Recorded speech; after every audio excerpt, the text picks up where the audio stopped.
भन्छ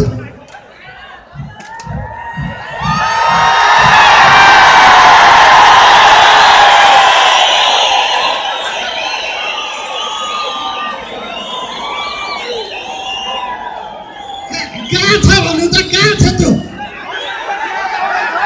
कहाँ छ भन्नु न कहाँ छ मान्छे कहाँ छ भने होइन बिरालो कहाँ छ भने नेपालबाट 4 वर्ष पछाडि स्वास्थ्य लोग्ने भेट्न आउँथे भन्ने थाहा पाएर दुल्याएर तताएर राखिरहेको थियो बिरालो पड्के सत्य छिर्देर दुधेको टाढा गएको थियो त्यसलाई साला जहाँ भेट त्यो अन द स्पट नडराउने नि हान्दिने थिएन जहाँ भेट थियो अन द स्पट हान्दिने विचार गरिरहेको छु हामी त सोनैयाको दादा हो नि त यार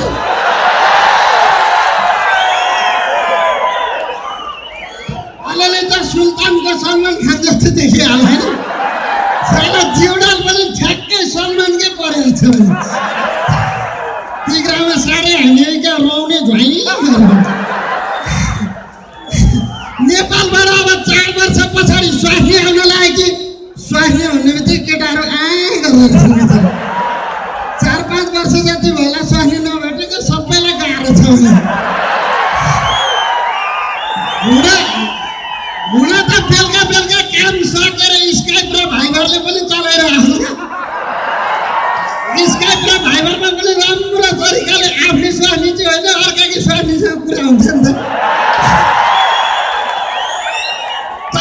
तर मेरी स्वास्नी चाहिँ यस्तो मजाकी स्वास्नी आजसम्म दायाँ बायाँ लक्ष्मण छप्पन केही छैन त्यस्तो पतिभक्त स्वास्नी छ मेरो कहाँ चाहिँ गयो होला त स्वास्नी त्यस्तो पतिभक्त स्वास्नी हो क्या मेरो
नबोल्नु न हतारमा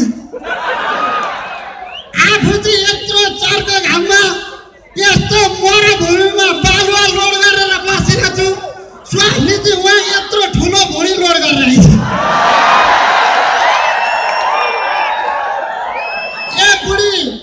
ए बुढी कसरी भयो तिम्रो यत्रो दमा जत्रो भुँडी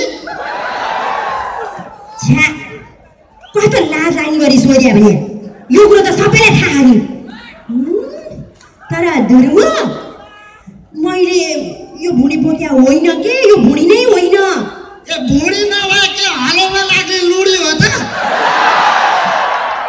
मान्छे जम्मा 1.5 फुट कि छैन 4.5 फुटको भुँडी बोकेर मरेछ जिउडा हेर्दाखेरि ठ्याक्कै बाख्राको पठाइग्री जस्तो छ भुँडी चाहिँ 3 मेटर भइसक्यो जस्तो बनेछ फुरुक्क भन्यो भुँडी कसको यो भुँडी कसको हो मेरो सुन्तली मुला पातीको अब यो भुँडी मेरो नभएर पर दाइको हुन्छ त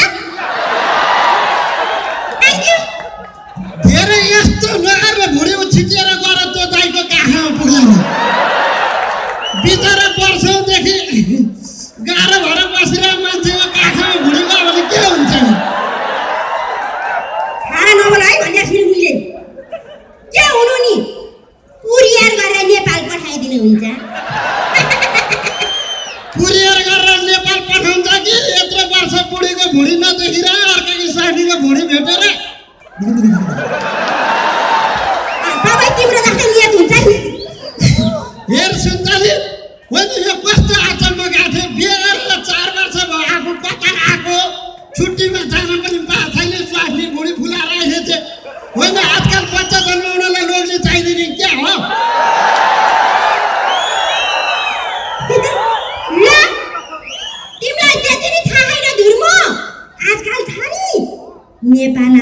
होम डेलिभरी सर्भिसको व्यवस्था छ के? मेरो त यो रमजानमा जीवनदान हुन्छ क्या हो? यो रमजान भने के रहेछ भनेर सोध्दा गरे है। नेपालमा त रक्तदान बलिदान भने जस्तो यति रमजान। यो रमजान कसरी भएको भने हिजो राति सोचेको पहिला चाहिँ रमा नाम गरी केटीलाई दान गरेको छ, त्यही भएर रमजान भएको छ। म त हिक्लीको तन्केर पिक्लीको ढल्छु क्या हो? गाउँमा त कोही केटाहरू पनि छैनन्, यसले कसरी बुढी बोक्यो त? अब त्यो पुलिस चौकी पनि छेउमै थियो, त्यो पनि 2-3 वर्ष भयो उठेको।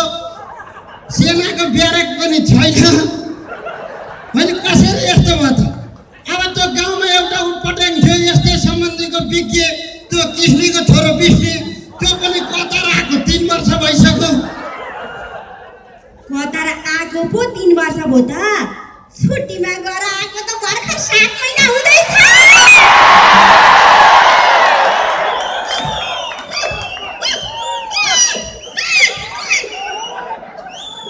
मलाई एम्बुलेन्स बोलाओ, म अब आउँदिन होला। धुर्मु यता सुन न, मलाई विश्वास गर न के मैले जिस्काएको हो त? यो पेट होइन के? पेट नभए सही पेट हो त? यत्रो आँखाको अगाडि पेल्टेङ्गी भुँडी बोकेर पेट होइन भन्छ। होइन त कसैको त भुँडी हुनुपर्छ, नत्र भने यो तेरो भुँडी कसरी यत्रो हुन्छ? महँगीले हुन्छ, नाकाबन्दीले हुन्छ, कालो बजारीले हुन्छ, भ्रष्टाचारले हुन्छ।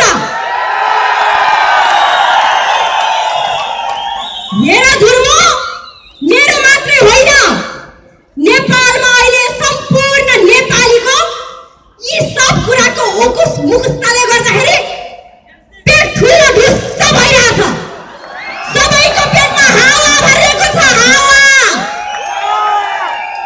होला बहिनी, त्यही भएर पनि नेपालका प्रधानमन्त्रीले हावाबाट बिजुली निकाल्छु भनेर भन्छ। सारा नेपाली जनताको पेट फुलेर भुस्स हावा भरेर छ।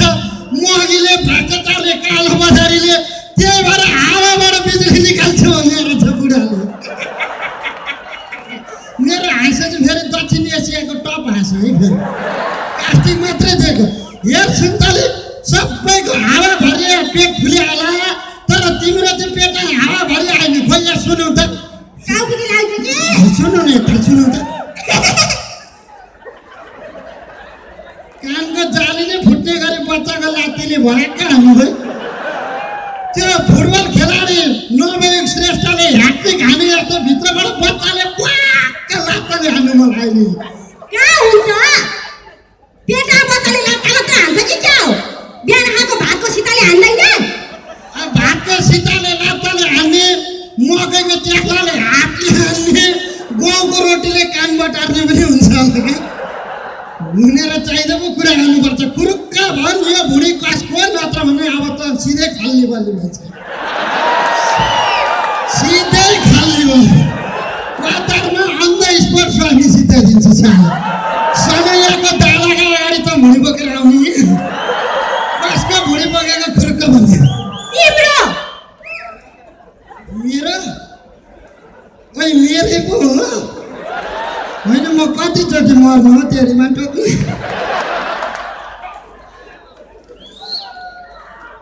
हेर न त्यहाँ बानी हेर्दाखेरि लर चाहिँ यो सनैया होइन कि लर सुँगुरको खोरमा जाग्नु जस्तो। के भन्ने छ रे?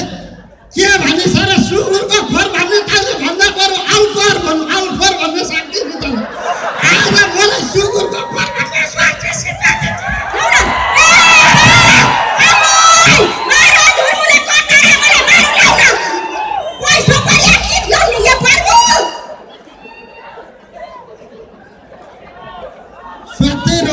क्या हो? मेरो यो लाटो रिस र गाडीको इन्जिन उस्तै छ भने स्वात्तै तातिन्छ, फत्तै सेला हाल्छ। स्वास्ने रिसै जस्तो छ। यो भुँडी तैँले कसको बोक्यो होला? यति मात्र भन्छ। कसको बोक्यो हो? तिमीलाई किन चाहियो? होइन, यहाँको यो सास क्रिएसनको हाम्रो थियो, कसले निहुरेको हो कि क्या हो? यो कसको बोक्यो हो? त्यति मात्र भन्न। भुँडी मेरो दाइलाई जे पाए त्यही बोल्छौ गाला पड्काइन्छ अनि थाहा हुन्छ मैले बुढी बोके होइन भने कति भन्नु कहिले बोकेकै हो बोके हो भने हो के आउँछ ल के आउँछ हेरौ त के गर्दै छौ हातमा डर लागिसक्यो मलाई तैले साच्चै बोके हो साच्चै बोके हो साच्चै हो साच्चै बोके हो साच्चै हो के गर्छौ भन न साच्चै हो भने त ठिकै छ बिचे भने चाहिँ कुरा गरौँ साच्चै भुँडी बोकेर पो हाकिरहेको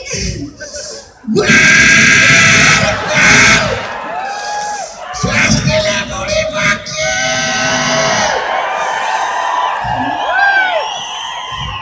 तर मलाई खुसी पनि लागेको छ पहिलोचोटि स्वास्नीले अर्काको भुँडी बोकेर लोग्नेलाई प्रदर्शनी गर्न देखाउन त आयो आजसम्म कुन चाहिँ नारीले यत्रो हिम्मत गरेको थियो अहिले त्यहाँ नायिका रेखा थापा आउनुभयो उहाँलाई काली रामप्यारी किस्मतवाली हिम्मतवाली भन्छन् तर आजसम्म भुँडी बोक्न सक्नुभयो उहाँले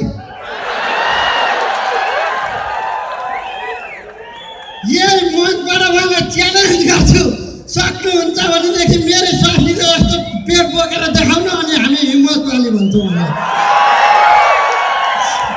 जे भए पनि यस्ता कीर्तिमानी काम गरे नि सन्ताली मलाई एकदमै खुसी लागेको छ भने एकदमै खुसी लागेको छ आजसम्म कसैले नगरे काम तिमीले गरेर देखाऊ कि सन्ताली एकदमै खुसी लागेको छ अनि यो भुँडी चाहिँ कसको हो भन्दिन भन न कसको बोक्या हो पुनर्निर्माण प्राधिकरणको पुनर्निर्माण प्राधिकरणको अनि के त त्यही भएर पो भूकम्प पीडितका घरमा लिएर छन् किन 1 वर्षदेखि भूस्खलन पीडितका घर बनेनन् भने त अर्काको स्वास्नीको भुँडी बनाउनतिर लागेर छ अनि भने बेलामा कहाँबाट भूकम्प पीडितका घर बन्छन् त देशमा पटक पीडितका नाममा राजनीति भइरहेको बेला 1 वर्ष बितिसक्दा पनि पुनर्निर्माण नहुनु भनेको यस्तै कारणले यस्तै दुर्भाग्यको कारणले हाम्रो देश नेपालमा कहिले पनि प्रगति हुन नसक्यो हेर सन्ताली यो पुनर्निर्माण प्राधिकरणको भुँडी बोक्नुको सट्टा बरु विद्युत प्राधिकरणको भुँडी बोक्या भए हुन्छ नि हुँदैन के विद्युत प्राधिकरणको भुँडी बोक्नु 24 घण्टा लोड सेडिङ हुन्छ बच्चा पाउँदा पनि उहाँ हाडीको ठुटो जस्तै कालो जन्मेला भन्ने डर हाडीको ठुटो जस्तो कालो जन्म्यो भनेदेखि 2 घण्टा सरफमा ढाइदियो भने सेतो भइहाल्छ नि सन्ताली 2 घण्टा सरफ पानीमा ढाउँदा पनि सेतो भएन भने त्यो काठ चिर्ने रन्दा हुन्छ नि रन्दा ल्याएर भाइ दलिदियो भने छाला खुलेर सेतो हुन्छ रन्दाले सेतो हुने भए ओबामाले पनि दल्थ्यो होला नि हेर सन्ताली जे भए पनि मलाई यो तिमीले यो पुनर्निर्माण प्राधिकरणको पेट बोकेपछि बन्दै चित्त बुझाएको छैन यो प्राधिकरणको संस्थानको पेट बोक्नुभन्दा बरु मन्त्रालयको पेट बोके भए हुन्छ तिमीले मन्त्रालयको हुँदैन के मन्त्रालयको पेट बोक्नु कुनै मन्त्रीले गतिला छैन हेर्दै जागर नचल्ने के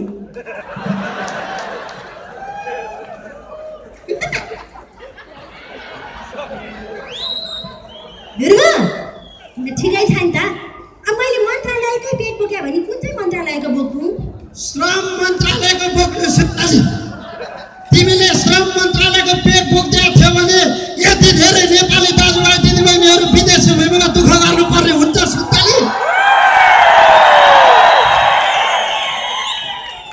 आज श्रम मन्त्रालयको पेट बोक्दिएर देशलाई उँभो लाउने सपुत जन्मिएको थियो भनेदेखि यति धेरै नेपाली दाजुभाइ दिदीबहिनीले तातो घाममा रगत र पसिना बगाउनु पर्दैन थियो सन्ताली त्यही भएर हामीलाई कपुत होइन देशमा रोजगारी दिलाउने सपुत चाहिएको छ सन्ताली निर्माण प्राधिकरणको यो बच्चालाई एभर्सन गरेर ठहरै बनाएर श्रम मन्त्रालयको पेट बोक्नुपर्छ म डाक्टर बनाउँछु डाक्टर साहब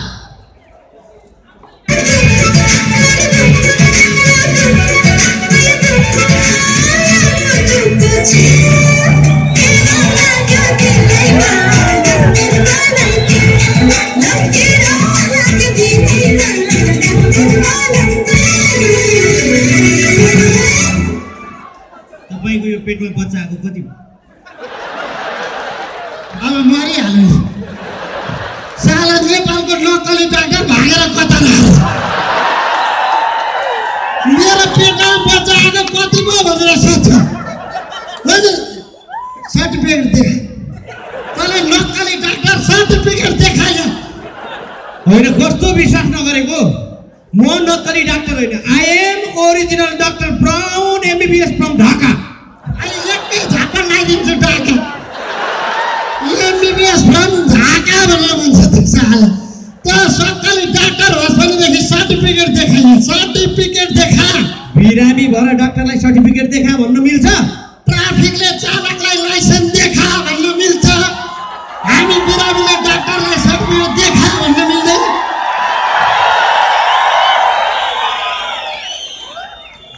अब स्वास्नी बिरामी परेर भद्राक परिरहँदा लोग्नेलाई आएर जाँच्ने डाक्टरलाई सर्टिफिकेट देखा भनेर नभनेर के फ्लाइटको टिकट देखा भन्नु सरी मिस्टर धर्नुहोस् प्रेग्नेन्सी तपाईँको होइन उहाँको actually I am sorry I am very sorry thank you हुन्छ म राम्रोसँग जान्छु तपाईँ बाहिर जानुहोस् 100% नक्कली नै हो नि डाक्टर मेरी स्वास्नीमा भुँडी बोकेर भटाक परिरहेको थियो तपाईँ बाहिर जानुहोस् त यदि सक्कली डाक्टर हो भने मेरै आँखाको अगाडि जान्छ मेरो स्वास्नी मलाई त बाहिर जानु भन्छ डाक्टर धुर्मु डाक्टरले जाँच्दिए के तिमी एकचोटि बाहिर जाऊ न त जान्छ नि बाहिर अहिले पो तिम्रो पेटभित्र एउटा बच्चा छ त बाहिर जाने बित्तिकै नजुङ्गिया हुने हो छि फोर भरिया फोरी दिमाग यस्ता फोरीको साथी जानु छैन मलाई म गएँ यहाँ आइज के भनिस् तैँले कसलाई फोरी भने आज सनैयामा सालेको सनैमा कसलाई फोरी तिमीलाई भन्या मलाई फोरी भने अनि फोरीलाई फोरी नभने के भनि त म जति संसारमा सफा सुग्घरमा ध्यान दिने मान्छे कोही छ हो म त सुन्तली यति सफा सुग्घर गर्ने मान्छे यति सफा सुग्घर आज राति पनि 2 चोटि नुहाइदिएँ मैले राति नै 2 चोटि राति 2 बजेतिर बिउले सरी चिलाए जस्तो भयो एक राउन्ड नुहाइदिनु पर्यो भनेर नुहाएँ है फेरि गएर सुतेँ फेरि 4 बजेतिर बिउले छ फेरि अर्को राउन्ड नुहाइदिएँ अनि फेरि उज्यालो भएपछि नुहाउनु पर्यो भनेर जुरुक्क उठेको भाले भाँसेर थचक्क बसेछु त त्यस्तो खतरा नुहाउने मान्छे गाउन पर्बु बिहा गरे 7 वर्ष भयो अहिलेसम्म एकचोटि नुहाएको देखा थिइन आज राति नै तिमीले 2 चोटि नुहाएको राति नै नुहाएको त सुन्तली अनि मलाई त थाहै भएन त अब मैले सपनामा नुहाएको तिमीलाई कहाँबाट थाहा छ डाक्टर जान्छ मलाई जाँदैन यिनको कुरा सुन्नु हुँदैन के अब लामो सास हेर्नुहोस् त सिद्धिनी हो र म होइन मर नक्कली डाक्टर लामो सास मर नक्कली डाक्टर कति कराको यसरी नै कराउने भने यो पेटको बच्चा चाहिँ मर्छ उल्टो बसेर छ उल्टो पेटको बच्चा उल्टो बसेर छ त्यही भएर पो नेपालको नियम प्रक्रिया सबै उल्टो भएर छ देश किन बसेन भने त उल्टो बच्चा बसेर चाहिँ अनि भन्न भनेर छ के धुर्मु म अहिले त्यसमा यो बच्चा जन्माउँदिन जब देशको नियम कानुन सब चीज सुल्टो बन्छ तब मात्रै म यो बच्चा जन्माउँछु र अब देशको नियम कानुन सब चीज सुल्टो बनाउनलाई देशको विकास गर्नलाई भूकम्प पीडितलाई बाँच दिनको लागि राहत दिनको लागि अरूको आश गर्ने होइन तपाईँ हामीहरू मिलेर एकजुट भएर हातमा हात काँधमा काँध राखेर अगाडि बढ्नुपर्छ आउनुहोस् पुनर्निर्माणको लागि तपाईँ हामी एक झिटका भएर अगाडि बढौँ किनकि देश निर्माण तपाईँ हाम्रो अभियान